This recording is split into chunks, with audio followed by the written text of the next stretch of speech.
জেলখানায় আমার সবচেয়ে বেশি এক শ্রেণীর মানুষের উপর কষ্ট লাগতো, সবচেয়ে বেশি দুঃখ হতো তাদের জন্য।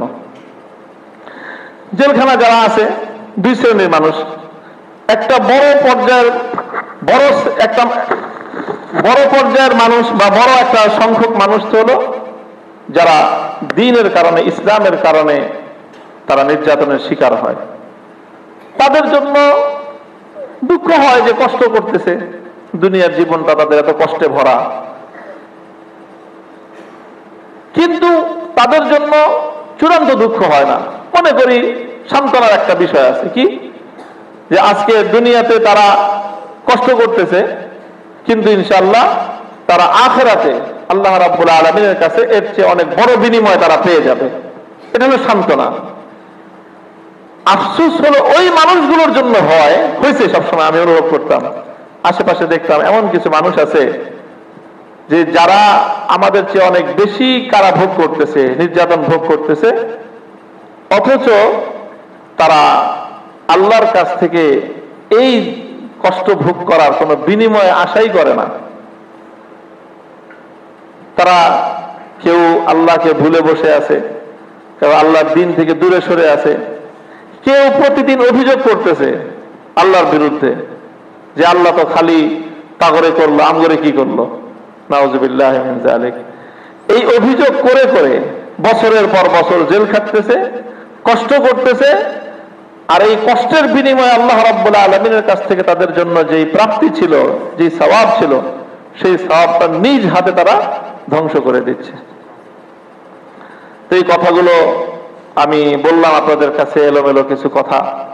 আমি আপনাদের কাছে দোয়া চাই, আল্লাহ রাব্বুল আলামিন যেন আমাকে আফিয়াতের সাথে সহজভাবে আল্লাহর দ্বীনের উপর অটল এবং অবিচল রাখেন। আর যদি তাকদীরে আল্লাহর পক্ষ থেকে এই ধরনের পরীক্ষা থেকেই থাকে, সেই পরীক্ষায় যেন ফেল না করি, সেই পরীক্ষায় যেন আমি ফেল না করি। আল্লাহ রাব্বুল আলামিন এমন একটা পরিবেশ সৃষ্টি করছেন, দেখেন যখন এই দেশে একটা মত পার্থক্য তৈরি হয়েছিল আজ থেকে প্রায় বছর 4 আগে, মত পার্থক্যটা ছিল তাওহীদ এবং শিরকের। তাওহীদ এবং শিরকের। মূর্তিটা হলো শিরকের প্রতীক, পৃথিবীতে মূর্তি হলো শিরকের প্রতীক। এই মূর্তির মাধ্যমে পৃথিবীতে শিরকের আবিষ্কার হয়েছে, এবং খারাপ কোনো মানুষের মূর্তি না। দুনিয়াতে যে শিরক আসছে খারাপ কোনো মানুষের মূর্তির মাধ্যমে আসে নাই, ভালো ভালো মানুষের মূর্তির মাধ্যমে দুনিয়াতে শিরক আসছে। আলেম ওলামাদেরকে জিজ্ঞাসা করে দেখবেন আপনারা কোরআন হাদিস কি বলে, যে দুনিয়ার মানুষরা বড় বড় আল্লাহওয়ালাদের মূর্তি বানাইতো, বড় বড় বুজুর্গদের মূর্তি বানাইতো, বড় বড় পয়গম্বর নবীদের মূর্তি বানাইতো। এইভাবেই এক সময় ধীরে ধীরে ধীরে ধীরে এই নবীদের মূর্তি বানায়, বড় বড় আল্লাহওয়ালা বুজুর্গদের মূর্তি বানায়, এইভাবে দুনিয়াতে শিরক আসছে। নাইলে এই দুনিয়াতে শিরক ছিল না। দুনিয়ার সমস্ত মানুষ এক আল্লাহর ইবাদত করত। কানান নাসু উম্মাতান ওয়াহিদাতান ফাবাআসাল্লাহুন নাবিয়্যিনা মুবাশশিরিনা ওয়া মুনযিরিন। দুনিয়ার মানুষ এক আল্লাহরই ইবাদত করত। পরবর্তীতে শিরক দুনিয়াতে আসলো কেমনে? আসলো হলো এই যে দেখা গেল যে কোন নবী মারা গেছেন, সেই নবীর কিছু উম্মতেরা নবীর একটা মূর্তি বানাইছে। কোন আল্লাহর ওলি মারা গেছেন, সেই ওলির মুরিদরা সেই ওলির মূর্তি বানাইছে। এরপরে তারা চলে গেছে, তারা চলে যাওয়ার পর তাদের ছেলেরা, তাদের নাতিপুতিরা সেই নবীর মূর্তির পূজা শুরু করছে। সেই ওলি আল্লাহ, আল্লাহর ওলি, আল্লাহর খাস বন্ধু, তার মূর্তি বানানো হয়েছিল। পরবর্তী প্রজন্ম তার মূর্তির পূজা শুরু করছে। এইভাবেই পৃথিবীতে মূর্তি পূজা শুরু হয়েছে, এবং এটাই হলো পৃথিবীতে শিরকের সবচেয়ে বড় প্রতীক।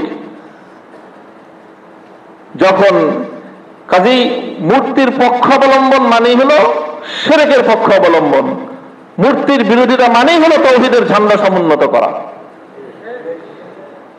এটা মূর্তিটা জারি হোক, সেটা ইব্রাহিম আলাইহিস সালামের মূর্তি হোক, এমনকি আল্লাহ নবী মুহাম্মদুর রাসূলুল্লাহ সাল্লাল্লাহু আলাইহি ওয়াসাল্লামের মূর্তি হোক, আল্লাহর নবী নিজে নিজ হাতে মক্কা বিজয়ের দিন ইব্রাহিম আলাইহিস সালাতু ওয়াস সালামের মূর্তি ভাঙছেন বাইতুল্লাহর চত্বরে। আর রাগে ক্ষোভে নিজের কওম সম্প্রদায় কুরাইশের প্রতি তিনি অভিশাপ দিয়েছেন, কাতালাহুমুল্লাহ, আল্লাহ কুরাইশদেরকে ধ্বংস করুক। যেই ইব্রাহিম আলাইহিস সালাম সারা জীবন সংগ্রাম করেছেন মূর্তি উৎখাত করার জন্য, এই মূর্তি উৎখাত করতে গিয়ে তিনি নমরুদের অগ্নিকুণ্ডে নিক্ষিপ্ত হয়েছেন।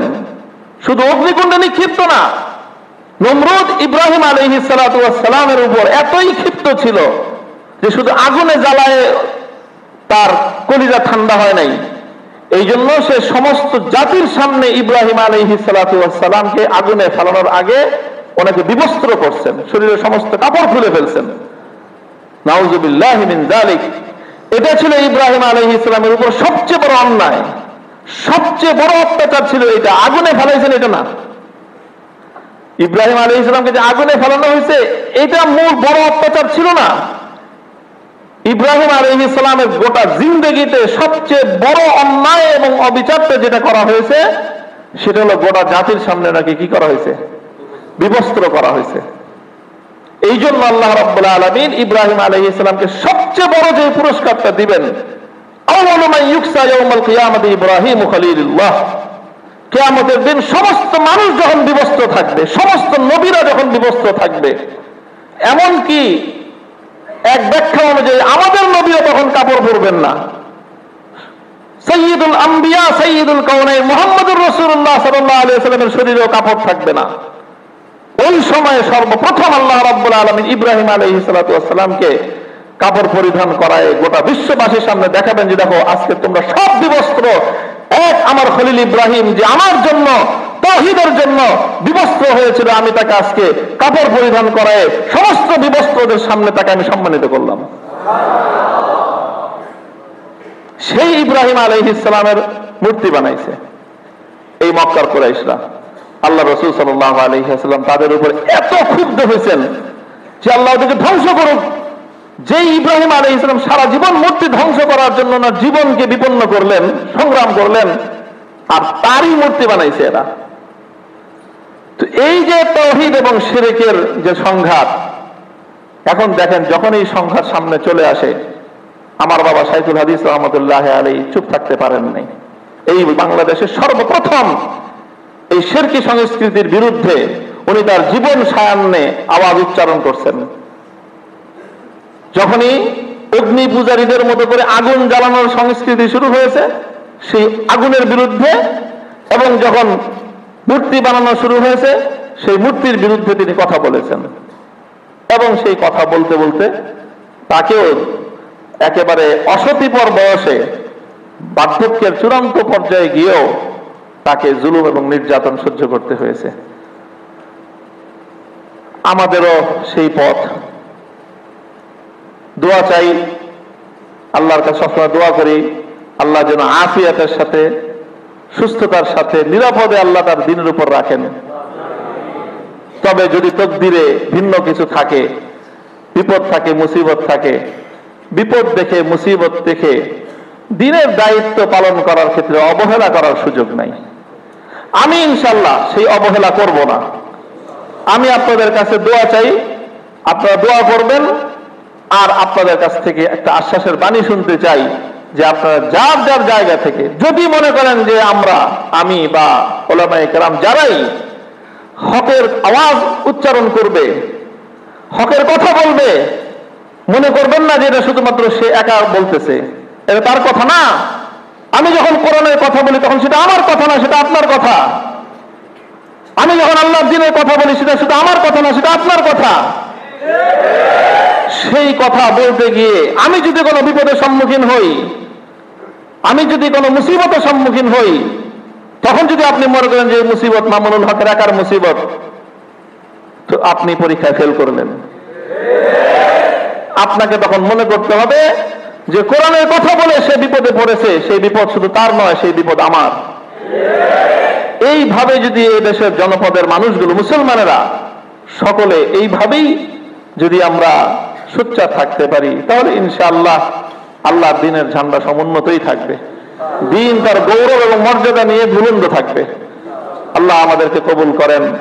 আমাদের এই 1000 বছরের ইসলামের জনপদ, মুসলমানদের এই জনপদ, শাহজালাল, শাহ মাকদুমের এই জনপদ, খানজাহান আলীর এই জনপদ, শামসুল হক ফরিদপুরি, পীরজি হুজুর, হাফিজি হুজুর রহমতুল্লাহ আলাইহির এই জনপদ, শাইখুল হাদিস আল্লামা আজিজুল হক মুফতি আমিনী রহমতুল্লাহ আলাইহির এই জনপদ, আল্লামা আহমদ শফি, আল্লামা জুনায়েদ বাবুনগরী রহমতুল্লাহ আলাইহির এই জনপদ, এই জনপদে ইনশাআল্লাহ আমরা থাকব এবং আমরা আল্লাহর দ্বীনের ঝান্ডা উঁচু করেই থাকবো ইনশাআল্লাহ। আল্লাহ রাব্বুল আলামিন আমাদের সকলকে তৌফিক দান করুন।